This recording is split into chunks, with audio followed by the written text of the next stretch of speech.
Pemusnahan nuklir akibat Perang Dingin secara alami diidentikan dengan dua kekuatan besar saat itu, Amerika Serikat dan Uni Soviet. Namun, yang membayangi persaingan ini adalah konflik lain yang kemudian berkembang menjadi perselisihan antara negara-negara kekuatan nuklir, India versus Pakistan. Kedua negara telah berperang 3 kali dalam 75 tahun terakhir dan ketegangan hubungan antara Delhi dan Islamabad tidak akan berakhir. Dengan meningkatnya status internasional India dan pemulihan hubungan Pakistan dengan Tiongkok, konflik antara kedua ibu kota tersebut menjadi semakin penting. Juga dalam skala global, mengingat jumlah penduduk gabungan mereka melebihi 1,5 miliar dan baik India maupun Pakistan memiliki senjata nuklir. Ada banyak dugaan bahwa kemungkinan terjadinya perang nuklir antara kedua negara adalah salah satu yang tertinggi di dunia. Namun, apa yang menjadi asal muasal persaingan yang tampaknya sudah berlangsung lama ini? Bagaimana pengaruhnya terhadap situasi internasional saat ini? Selamat datang di 20th Report.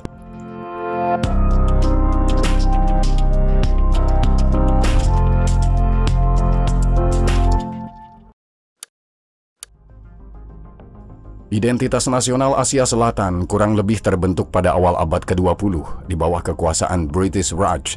Ketika Inggris menjajah anak benua India, salah satu perpecahan komunal yang mereka eksploitasi untuk memecah belah masyarakat adalah agama. Lihat saja, India sebelum kemerdekaan adalah masyarakat yang majemuk, perpaduan berbagai budaya, bahasa, dan agama.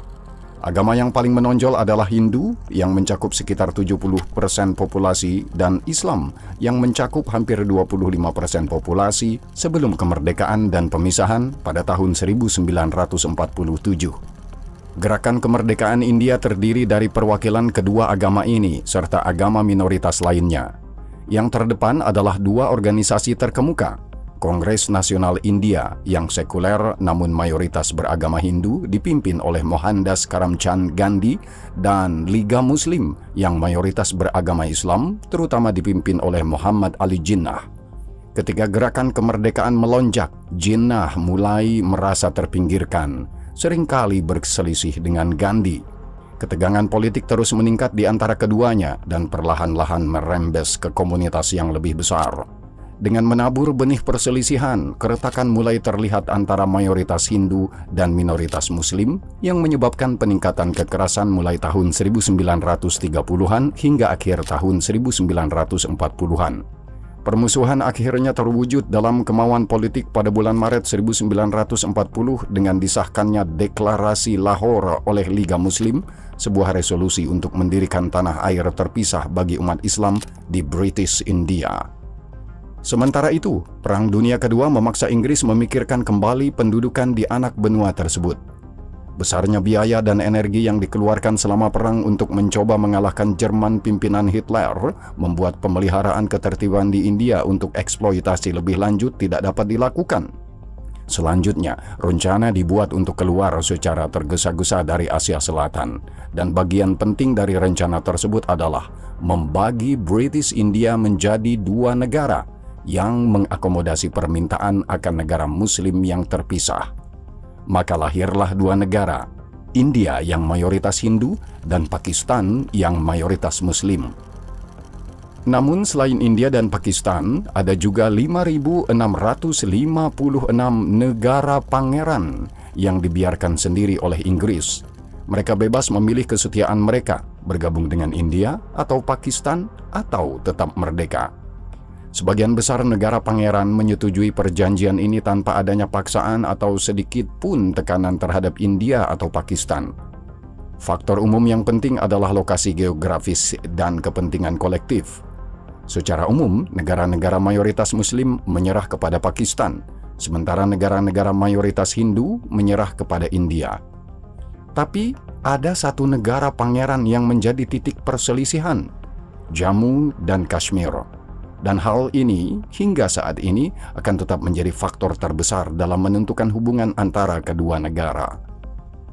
Tidak seperti kebanyakan negara bagian lainnya, Jammu dan Kashmir memiliki keunikan karena beberapa alasan. Pertama, negara ini merupakan negara mayoritas Muslim dengan penguasa beragama Hindu, meskipun terdapat populasi Hindu dan Sikh yang cukup besar di subwilayah Jammu. Kedua, lokasi negara yang strategis, berbatasan dengan Tiongkok di timur, India di selatan, dan Pakistan di barat, menjadikannya sangat diminati oleh India dan Pakistan. Tiongkok juga mengklaim sebagian negaranya di sebelah timur. Ketiga, sang penguasa Hari Singh telah menandatangani perjanjian penghentian dan ingin mengambil waktu sebelum mengambil keputusan apakah akan menyerahkan diri kepada salah satu negara atau tetap independen. Kepemimpinan Pakistan yakin Hari Singh pada akhirnya akan condong ke India jika tidak ada tindakan yang diambil. Mereka juga sadar akan pemberontakan yang terjadi di Kashmir oleh warga Muslim yang memberontak di wilayah Kashmir. Didukung oleh negara, militan suku Pakistan menyerbu perbatasan barat Kashmir pada bulan Oktober 1947 dan menjarah, menduduki sebagian besar negara bagian tersebut dan hampir mencapai ibu kota Srinagar. Hari Singh panik dan meminta bantuan India untuk melawan. Permintaannya diterima, tetapi dengan syarat dia menandatangani instrumen aksesi ke India dan dia melakukannya. Pasukan India kemudian diterbangkan ke Kashmir untuk melawan pasukan penyerang dari barat. Sebagai tanggapan, tentara Pakistan memasuki medan perang, dan dengan demikian dimulailah perang resmi pertama di Kashmir. Setelah sekitar 1 tahun pertempuran, gencatan senjata resmi diumumkan pada tanggal 1 Januari 1949 yang dimediasi oleh PBB. Wilayah ini kemudian dibagi menjadi 2 bagian. India mengelola Kashmir yang mencakup sekitar 60% dari total negara bagian, sementara sebagian besar sisanya dikuasai oleh Pakistan. Gencatan senjata antara India dan Pakistan terkait Kashmir tunduk pada resolusi PBB. Resolusi-resolusi ini merekomendasikan antara lain diadakannya pemungutan suara untuk memutuskan status Jammu dan Kashmir dengan syarat Pakistan menarik diri sepenuhnya dari negara tersebut dan India mengurangi kehadiran militernya seminimal mungkin. Hingga saat ini belum ada persyaratan yang diperlukan untuk pemungutan suara yang dipenuhi. Jadi, pemungutan suara di negara bagian itu tidak pernah diadakan. Namun, pemungutan suara bukanlah hal yang jarang terjadi dalam sejarah modern Asia Selatan dan sebenarnya merupakan cara yang umum untuk menentukan nasib beberapa wilayah yang disengketakan selama masa kemerdekaan. Provinsi-provinsi di barat laut, saat ini di Pakistan, distrik Sylhet, saat ini di Bangladesh, dan Junagadh, saat ini di India, merupakan daerah di mana opini publik digunakan untuk mengambil keputusan. Faktanya, pemungutan suara Junagadh merupakan presiden yang dilakukan oleh India dengan situasi yang mirip dengan apa yang terjadi di Jammu dan Kashmir. Namun sebaliknya, itu adalah negara pangeran di mana penguasanya adalah Muslim dan mayoritas penduduknya beragama Hindu.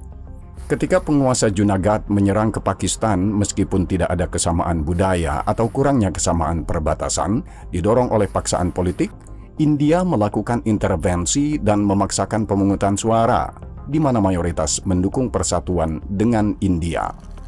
Karena pemungutan suara di Jammu dan Kashmir tidak pernah terjadi, nasib bekas negara pangeran tersebut terus menjadi tidak menentu dan menjadi sarang bentrokan lebih lanjut.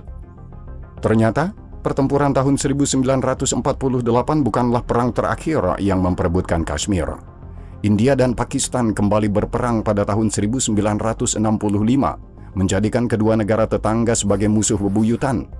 Pasukan Pakistan melancarkan serangan rahasia melintasi garis gencatan senjata di Kashmir dalam upaya untuk merebut wilayah tersebut, yang menyebabkan India melintasi perbatasan internasional untuk menyerang pangkalan militer Pakistan.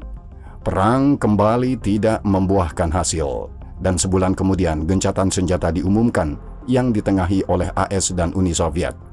Kedua belah pihak sepakat untuk kembali ke posisi sebelum perang. Ini merupakan intervensi pertama negara adidaya Perang Dingin di kawasan Asia Selatan. Namun, mungkin perang yang paling signifikan antara kedua negara terjadi pada tahun 1971, dan kali ini perang tersebut berakhir dengan kemenangan yang menentukan bagi salah satu pihak. Asal-muasal konflik tahun 1971 bukanlah masalah Kashmir, melainkan konflik sipil internal antara Pakistan Barat yang didominasi Punjab dan Pakistan Timur yang didominasi Bengali. Keduanya dipisahkan oleh daratan India yang luas. Perjuangan untuk hak-hak orang Bengali dimulai segera setelah Pakistan terbentuk sebagai sebuah negara karena agama adalah satu-satunya pemersatu antara kedua budaya tersebut. Meskipun Pakistan Timur memiliki populasi yang lebih besar, kesenjangan kualitas hidup, pengaruh politik, dan kekayaan ekonomi antara kedua belah pihak sangat condong ke Pakistan Barat. Embargo budaya dapat diperkirakan dari fakta bahwa bahasa Bengali, bahasa de facto Benggala Timur, bahkan ditolak sebagai bahasa negara oleh Islamabad. Ketegangan meningkat ketika Liga Awami, sebuah partai politik dari Pakistan Timur, memenangkan pemilu pada tahun 1970, namun partai politik dari pihak Barat menolak menyerahkan kekuasaan sehingga mengakibatkan kerusuhan. Tentara Pakistan melakukan intervensi pada bulan Maret 1971 menggunakan kerusuhan sebagai alasan dan menginvasi Pakistan Timur. Dalam masa yang dianggap sebagai masa kelam dan penuh kekerasan dalam pertikaian sipil, genosida di Bangladesh dikatakan telah mengakibatkan sekitar 1,5 juta warga Bangladesh mengungsi, 3 juta orang terbunuh, dan sedikitnya 200.000 perempuan diperkosa. Kerusuhan ini berdampak pada India dengan sekitar 10 juta pengungsi dari Pakistan Timur dibawa ke negara tersebut untuk melarikan diri dari tentara Pakistan. Perdana Menteri India saat itu, Indira Gandhi, mencegah terjadinya konflik dengan Pakistan dan mulai bertemu dengan para pemimpin dunia, membentuk narasi bagi India dalam mengantisipasi perang tersebut. Pada tanggal 3 Desember 1971, Pakistan melancarkan serangan pendahuluan di perbatasan barat India dan pecahlah perang besar-besaran. 13 hari setelah perang pecah, India memaksa Pakistan untuk menyerah dan lahirlah Bangladesh. Hubungan Indo-Pak berada di ujung tanduk setelah tahun 1971 ketika Pakistan berusaha membalas kekalahan Bangladesh. Saingan mulai mengincar senjata non-konvensional. Meskipun mendapat tentangan dari dunia internasional, India melakukan uji coba nuklir pertamanya pada tahun 1998, disusul oleh Pakistan pada tahun yang sama. Mengingat kemampuan nuklir yang baru diperoleh, hal ini menjadi masalah yang sangat memprihatinkan ketika India dan Pakistan bentrok sekali lagi pada tahun 1999, kali ini mengenai wilayah di Kashmir yang disebut Kargil.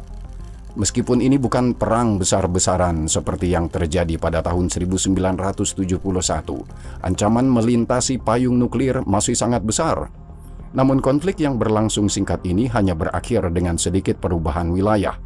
Namun hal ini membuktikan bahwa perang konvensional di bawah ambang batas nuklir mungkin saja terjadi. Kini, meskipun konflik militer memang menjadi sorotan dalam hubungan Indo-Pak, pertanyaan yang muncul, mengapa mereka tidak membicarakannya saja? Jawabannya secara teori sederhana, yaitu kurangnya kemauan politik. Namun, ada konteks yang lebih luas di baliknya. Lihat, India dan Pakistan memulai dengan sistem politik dan hukum yang diwariskan dari kerajaan Inggris, namun secara bertahap menyimpang. Kedua negara merupakan negara demokrasi federal dan dimulai dengan Perdana Menteri yang kuat, Jawaharlal Nehru untuk India dan Muhammad Ali Jinnah untuk Pakistan. Ketika Nehru tetap menjadi Perdana Menteri sampai kematiannya pada tahun 1964, yang memberinya waktu 17 tahun untuk membangun dasar-dasar negara baru, Jinnah meninggal pada tahun 1948. Keasyikan Pakistan dengan Kashmir memungkinkan tentara Pakistan mempunyai suara yang besar dalam masalah nasional, politik, dan ekonomi, tidak seperti tentara India. Hasilnya, demokrasi India sebagian besar tetap utuh, kecuali pada periode singkat ketidakpastian politik dari tahun 1975 hingga 1977 ketika keadaan darurat nasional diumumkan. Demokrasi Pakistan menghadapi tentangan keras dari negaranya sendiri.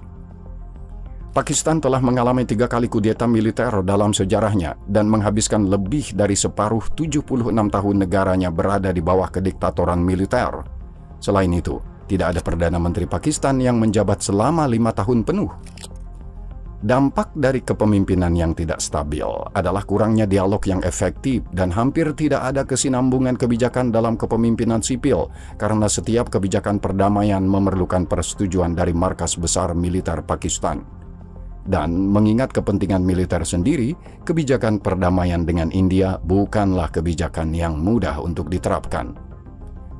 Aspek ekonomi dari persaingan Indo-Pak mulai memainkan peran yang semakin penting dalam dinamika kekuasaan, terutama karena semakin besarnya perbedaan dalam kondisi ekonomi antara India dan Pakistan. Saat ini, India adalah negara dengan perekonomian terbesar kelima di dunia, salah satu negara dengan pertumbuhan tercepat, dan merupakan bagian dari BRICS dan G20, sementara Pakistan berada di ambang gagal bayar. Namun, hal ini tidak selalu terjadi. Bagaimana hal ini bisa terjadi? Segera setelah kemerdekaan, India yang mewaspadai kapitalisme dan dibentuk oleh kepemimpinan yang sangat berhaluan kiri, lebih banyak memanfaatkan model pembangunan Uni Soviet, meskipun secara resmi negara ini tetap non-blok. Tujuannya adalah swasembada. Artinya, mulai tahun 1950-an, negara mengambil kendali atas segala hal, mulai dari baja, pertambangan, air, telekomunikasi, asuransi, dan yang terpenting, bank. Sistem perbankan yang kuat dan kuat merupakan hal mendasar bagi perekonomian yang kuat, di mana bank-bank yang dikendalikan oleh pemerintah dengan fasilitas yang tersebar buruk dan sistem kredit yang tidak efisien tidak dapat menyediakannya. Selain itu, pertumbuhan aset bermasalah yang didorong oleh politik menyebabkan stagnasi bertahap pada perekonomian India. Pada tahun 1950, India memiliki 430 bank komersial. Pada tahun 1980, semua bank di India dinasionalisasi. Sosialisme menjadi begitu tertanam dalam etos India sehingga akhirnya diabadikan dalam konstitusi. Hasil? Ketika India terpaksa meminta bantuan IMF pada tahun 1991, dana tersebut memaksa India untuk meliberalisasi perekonomiannya. Tingkat pertumbuhan mulai meningkat lagi. Pakistan memulai dengan pendekatan yang berbeda. Negara ini semakin dekat dengan AS setelah kemerdekaannya. Secara ekonomi, perekonomian Pakistan jauh lebih terbuka dibandingkan India dan ditambah dengan bantuan Amerika, perekonomian tumbuh. Pada tahun 1960-an, Pakistan adalah salah satu negara dengan pertumbuhan tercepat di Asia dan bahkan di dunia dengan pertumbuhan ekonomi sekitar 6% yang didorong oleh kebijakan ekonomi yang berfokus pada manufaktur, program kredit pedesaan, dan reformasi pertanian. Masalah politik Pakistan secara bertahap mulai membebani perekonomian. Yang paling signifikan terjadi pada tahun 1978 hingga 1988 ketika diktator militer Muhammad Zia-ul Haq mengislamkan perekonomian. Industri-industri baru seperti bioskop dan musik ditutup secara efektif untuk mematuhi penafsirannya terhadap hukum syariah. Pertumbuhan ekonomi terhenti dan tidak pernah benar-benar pulih. PDB per kapita Pakistan lebih tinggi dibandingkan India hingga sekitar tahun 2010, sebelum liberalisasi ekonomi India yang dimulai pada tahun 1991 menjadikannya lebih unggul. Perekonomian India saat ini jauh lebih terbuka terhadap bisnis swasta dan investasi asing dibandingkan sebelum tahun 1991. Dengan intervensi utama pemerintah seperti United Payment Interface atau UPI, infrastruktur pembayaran digital yang dirancang untuk membawa sebanyak mungkin orang ke dalam sistem perbankan formal. Dengan ekosistem startup yang dinamis, industri farmasi dan teknologi informasi yang mapan, dan sektor manufaktur yang sedang berkembang, India siap menghadapi masa depan ekonomi yang lebih baik dibandingkan Pakistan pada dekade berikutnya. Meskipun kedua negara masih berjuang melawan kemiskinan yang parah saat ini, masa depan India akan berada pada posisi yang jauh lebih baik dibandingkan Pakistan. Persaingan Indo-Pakistan yang telah berlangsung selama beberapa dekade telah menyebabkan kedua pusat tersebut mengubah atau malah membalikkan aliansi mereka. Sejak awal, India berusaha untuk tetap tidak selaras dengan kedua belah pihak, namun secara de facto memiliki hubungan dekat dengan Uni Soviet. Pakistan, sebaliknya, mulai menjalin kerjasama erat dengan AS sebagai sekutu utamanya. AS membutuhkan dukungan militer Pakistan untuk operasinya di Asia, seperti perang di Afghanistan, dan sebagai hasilnya, AS tetap menjadi penyandang dana utama aparat militer Pakistan. Sedemikian rupa sehingga persenjataan utama Pakistan adalah pesawat F-16 AS. Namun dengan tertangkapnya Osama bin Laden di Pakistan, hubungan tersebut memburuk dan AS condong ke arah India, didorong oleh kesamaan demokrasi sekuler, peluang ekonomi, dan yang terpenting, tantangan yang ditimbulkan oleh Tiongkok. Meskipun Pakistan selalu memiliki hubungan baik dengan Tiongkok, sejak perselisihan dengan AS, Pakistan mulai sangat bergantung pada Tiongkok, baik untuk bantuan ekonomi maupun militer. Hal ini didorong oleh kepentingan strategis bersama terhadap India dan kepentingan bersama terhadap Kashmir. Meskipun India dan Pakistan mengklaim seluruh negara bagian Jammu dan Kashmir, ada beberapa bagian Kashmir yang bahkan Tiongkok klaim dan bahkan mereka kendalikan. Bagian Kashmir yang dikuasai Tiongkok atau Aksai Chin juga telah menjadi titik perselisihan antara India dan Tiongkok. Dalam segitiga ini, Tiongkok dan Pakistan semakin mendukung klaim satu sama lain. Faktanya, Pakistan dengan sukarela menyerahkan sebagian wilayah Kashmir yang dikuasainya kepada Tiongkok pada tahun 1963. Hal ini tentu saja dibantah oleh India dan hanya membuat hubungan Indo-Tiongkok tetap dingin, meskipun besarnya perdagangan yang mendasarinya. Tiongkok juga menjadikan China-Pakistan Economic Corridor atau CPEC atau Koridor Ekonomi Tiongkok-Pakistan sebagai inti dari inisiatif One Belt, One Road. CPEC menghubungkan wilayah Kashmir yang dikelola Pakistan dengan pelabuhan Gwadar di selatan dengan infrastruktur industri dan telah ditentang oleh India. Tiongkok secara de facto adalah aktor ketiga dalam isu Jammu dan Kashmir.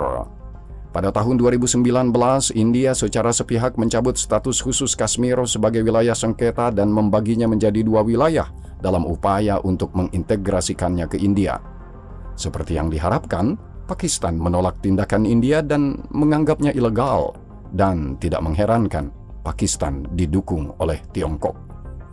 Hingga saat ini, Kashmir masih menjadi duri terbesar antara India dan Pakistan, dan akibat dari perselisihan ini adalah potensi perdagangan antara kedua negara yang kurang dimanfaatkan secara drastis. Menurut beberapa perkiraan, potensi perdagangan antara India dan Pakistan bisa mencapai 37 miliar dolar, dibandingkan dengan perdagangan saat ini yang berjumlah sekitar 1 hingga 2 miliar dolar. Apa yang ada di depan? Baik India maupun Pakistan memiliki kesamaan etnis, budaya serupa, selera serupa, dan permasalahan yang sangat mirip. Hal ini merupakan alasan yang bagus untuk normalisasi hubungan, mungkin didorong oleh peningkatan perdagangan bilateral.